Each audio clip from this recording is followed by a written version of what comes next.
Hello. Today I wanted to talk to everyone about DNA because it's really important in all our lives. You may have asked yourself certain questions like, how can your hair color be different from your brother's hair color?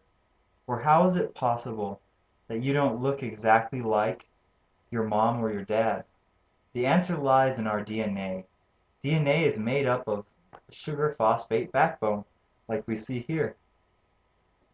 And it is also made up of nucleotides, which are bound to this backbone, as we see here, yet extend outward and form pairs with the nucleotides of the opposite strand, since, since DNA is a two-stranded molecule.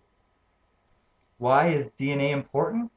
You could think about DNA as being the brain of the cell. DNA resides in every cell nucleus. It's the part of the cell that contains all the information the cell needs so that the cell can do its job. Cells do their job by making workers, which perform specific functions in the cells. Scientists call these workers proteins. Proteins are another type of molecule. Nucleotide order is what the cell reads to learn how to make its proteins. Nucleotides are read in three-letter groups called codons. This would represent a codon. There are four nucleotides.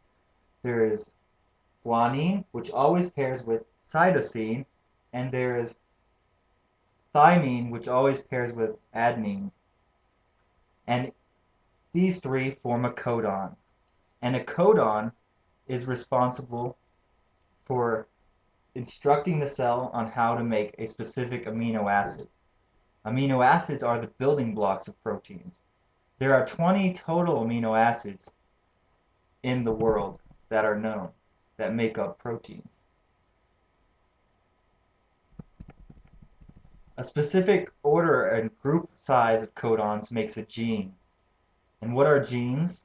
Genes play an important role in how we look, as well as of the traits that make us who we are, but aren't seen. Genes hang out with each other on the same strand of DNA. The entire strand is coiled up into what scientists call a chromosome. Some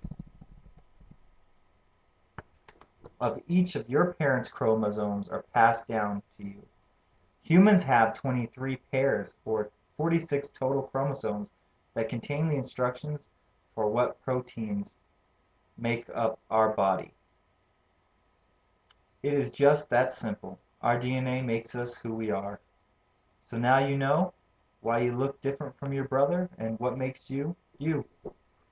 And that's my presentation for today. I hope you enjoyed it. This was DNA and Genes by Michael Turley.